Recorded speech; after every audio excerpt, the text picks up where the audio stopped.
അപ്പോൾ ഇന്നെൻ്റെ ഫേവറേറ്റായ പയർ മെഴുക്കുവരട്ടിയാണ് കേട്ടോ തയ്യാറാക്കാൻ പോണേ.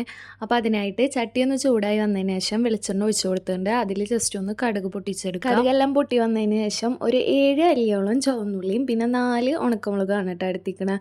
അതൊന്ന് ജസ്റ്റ് ക്രഷ് ചെയ്തെടുക്കുക. എന്നിട്ട് കടുക് പൊട്ടി വന്നതിന് ശേഷം നമ്മൾ ക്രഷ് ചെയ്ത് വെച്ചിരിക്കുന്ന ചുവന്നുള്ളിയും അതുപോലെ തന്നെ ഉണക്കമുളകും കൂടി ആഡ് ചെയ്ത് കൊടുക്കുക. എന്നിട്ട് നന്നായി ഒന്ന് വഴറ്റി. ഈ ഉള്ളിയും മുളകും ഉണ്ടല്ലോ ആ വെളിച്ചെണ്ണയിൽ കിടന്ന് വഴണ്ടി വരുമ്പോഴാണ് കൂടുതൽ ആ മെഴുക്ക് പുരട്ടിക്ക് ടേസ്റ്റ് കൂടുന്നത് കേട്ടോ. അപ്പോൾ മാക്സിമം നിങ്ങൾ മെഴുക്ക് പുരട്ടിയൊക്കെ ഉണ്ടാക്കുന്ന ടൈമിൽ നന്നായി ഒന്ന് വഴറ്റിയെടുക്കുക ഉള്ളിയും മുളകും. എനിക്ക് ഈ പയർ മെഴുക്ക് പുരട്ടി ഭയങ്കര ഇഷ്ടമാണ് കേട്ടോ. ചോറിൻ്റെ ഒപ്പം ഈ മെഴുക്ക് പുരട്ടിയും അതുപോലെ തന്നെ ഒരു പപ്പടം ഉണ്ടെങ്കിൽ അടിപൊളിയാണ് കേട്ടോ. സൈഡിൽ കുറച്ചൊരു മാങ്ങച്ചാറ്, അപ്പോൾ അടിപൊളി ടേസ്റ്റ് ആയിരിക്കും.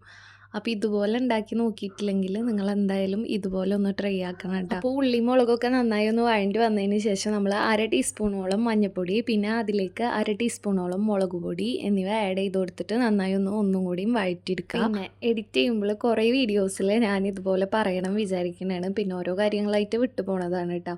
നമ്മൾ ഈ കുക്കിംഗ് വീഡിയോസ് പോസ്റ്റ് ചെയ്യുമ്പോൾ ഇതിൻ്റെ പിറകിൽ കുറേ എഫേർട്ട് ഇടുന്നുണ്ട്. സാധാ നമ്മൾ ഒരു സംഭവം കുക്ക് ചെയ്യാൻ വേണ്ടിയിട്ട് അരമണിക്കൂർ എങ്ങാനും എടുക്കുന്നുണ്ടാവുള്ളൂ. പക്ഷെ നമ്മൾ വീഡിയോ എടുക്കാൻ വേണ്ടി കുക്ക് ചെയ്യുന്ന ടൈമിൽ വീഡിയോക്ക് വേണ്ടിയിട്ട് കുറച്ചധികം നേരം ടൈം കുക്കിങ്ങിന് വേണ്ടി സ്പെൻഡ് ആകും. അത് മാത്രം പോരല്ലോ, എനിക്ക് നിങ്ങളുടെ അടുത്തേക്കും കൂടി ഈ വീഡിയോസൊക്കെ എത്തിക്കണമല്ലോ.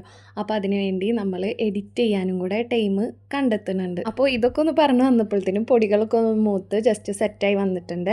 അപ്പോൾ അതിനുശേഷം പയർ ആഡ് ചെയ്ത് കൊടുത്തിട്ടുണ്ട് കേട്ടോ. അപ്പോൾ എഡിറ്റിങ്ങിൻ്റെ കാര്യങ്ങളിലാണ് ഞാൻ പറഞ്ഞു നിർത്തിയത്. അപ്പോൾ എഡിറ്റിങ് കഴിഞ്ഞിട്ട് നേരെ തന്നെ യൂട്യൂബിൽ പോസ്റ്റ് ആവണില്ല. നമ്മൾ ടൈറ്റിൽ സെറ്റാക്കി അങ്ങനെ കുറച്ച് പരിപാടീസൊക്കെ കഴിഞ്ഞിട്ടാണ് യൂട്യൂബിൽ പോസ്റ്റ് ചെയ്യുന്നത്.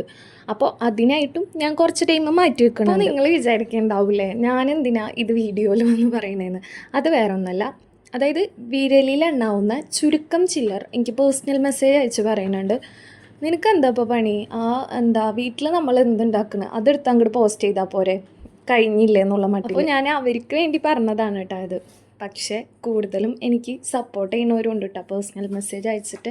അതായത് എന്നെ അറിയുന്നവർ തന്നെ വീഡിയോസൊക്കെ ഇപ്പോൾ ഇമ്പ്രൂവ് ആയിട്ടുണ്ട്, അല്ലെങ്കിൽ എഡിറ്റിംഗ് കൊള്ളാം, വോയിസ് കൊള്ളാം, ഇതുപോലെ തന്നെ മുന്നോട്ട് പോയാൽ മതി എന്ന് പറഞ്ഞിട്ട് കുറേ പേര് സപ്പോർട്ട് ചെയ്ത് മെസ്സേജ് അയക്കുന്നുണ്ട്. അവരൊന്നും ഞാൻ എന്തായാലും ഒരിക്കലും മറക്കും. ഇനി നമുക്ക് കുക്കിങ്ങിലേക്ക് പോവാം കേട്ടോ.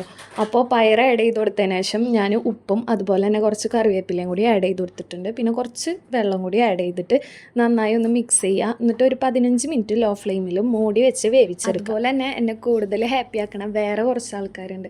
അതായത് നമ്മളെ വീഡിയോസ് കണ്ടിട്ട് എൻ്റെ അടുത്ത് വന്ന് പറയും, ഇന്നത്തെ എഡിറ്റിങ് ശരിയായിട്ടില്ലല്ലോ, അപ്പോൾ ഒന്നും കൂടി എഡിറ്റിങ് ശ്രദ്ധിക്കണം കേട്ടോ, അല്ലെങ്കിൽ സൗണ്ട് കൊടുത്തത് സെറ്റായിട്ടില്ലല്ലോ, അപ്പോൾ സൗണ്ടിൽ ശ്രദ്ധിക്കണം കേട്ടോ. അങ്ങനെ ഓരോ കാര്യങ്ങളും പറഞ്ഞു തരുന്നവരുണ്ട്. അപ്പോൾ അത് നമുക്കറിയാം, അത് അവർ മനസ്സിൽ തട്ടി നമ്മുടെ വളർച്ച കാണാൻ വേണ്ടിയിട്ട് നമുക്കങ്ങനെ പറഞ്ഞു തരുന്നതാണ്. അപ്പോൾ നമുക്ക് ഓരോ നെഗറ്റീവും പറഞ്ഞു തരുമ്പോൾ നമുക്ക് മനസ്സിലാവുന്നുള്ളൂ.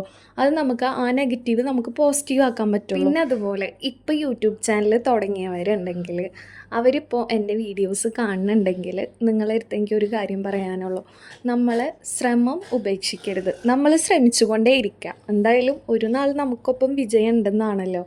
അപ്പോൾ മാക്സിമം ശ്രമിച്ചുകൊണ്ടിരിക്കും. പിന്നെ അതുപോലെ തന്നെ വേറൊരു കാര്യമാണ്, വീഡിയോസിന് വ്യൂസ് ഇല്ല, അതുപോലെ തന്നെ സബ് ഇല്ല എന്നുള്ള കാര്യം. ഇപ്പോൾ എൻ്റെ ചാനലിൽ 2290 സബ്സ്ക്രൈബേഴ്സ് ഉണ്ട്. അപ്പോൾ അവരെന്നെ സ്നേഹിച്ചത് കൊണ്ടാണ് അവരെൻ്റെ ചാനൽ സബ് ചെയ്തിരിക്കുന്നത്. അപ്പോൾ അവർക്ക് ഞാൻ കുക്കിംഗ് വീഡിയോസ് പോസ്റ്റ് ചെയ്തുകൊണ്ടേ ഇരിക്കും. എൻ്റെ കുക്കിംഗ് വീഡിയോസ് ഇഷ്ടമായതുകൊണ്ടായിരിക്കുമല്ലോ അവർ സബ് ചെയ്തിട്ടുണ്ടാവുക. അപ്പോൾ അതുകൊണ്ട് അവർക്ക് വേണ്ടി ഞാൻ വീഡിയോസ് എന്തായാലും അപ്ലോഡ് ആക്കും. ഇപ്പോൾ വ്യൂസ് കുറവാണ്, അല്ലെങ്കിൽ ലൈക്ക് കുറവാണ്, ഷെയർ കുറവാണെങ്കിലും ഞാൻ അപ്ലോഡ് ആക്കിക്കൊണ്ടേയിരിക്കും. ഇപ്പോൾ ഞാൻ സംസാരിച്ച് കുറച്ചങ്ങോട്ട് ലെങ്ത്ത് കൂടിപ്പോയി. അപ്പോൾ 15 മിനിറ്റ് ലോ ഫ്ലെയിമിൽ വെച്ചപ്പോൾ നമ്മളെ പയറ് തോരനും ഇവിടെ സെറ്റായിട്ടുണ്ട് കേട്ടോ. അപ്പോൾ എല്ലാവരും ഒന്ന് മാക്സിമം ഇതുപോലെ തന്നെ ട്രൈ ആക്കി നോക്കുക. അതുപോലെ തന്നെ ഫീഡ്ബാക്കൊക്കെ കമൻറ്റ് ചെയ്യാൻ മറക്കരുത് കേട്ടോ. പിന്നെ എൻ്റെ ചാനൽ ആദ്യമായിട്ടാണ് കാണുന്നതെന്ന് വെച്ചാൽ സബ്സ്ക്രൈബ് ചെയ്യാൻ മറക്കരുത്. അതുപോലെ തന്നെ ഫ്രണ്ട്സിനും ഫാമിലിക്കൊക്കെ ഒന്ന് ജസ്റ്റ് ഷെയർ ചെയ്ത് കൊടുക്കുക കേട്ടോ. അപ്പോൾ ഇത്രയുള്ളൂ. Thanks for watching.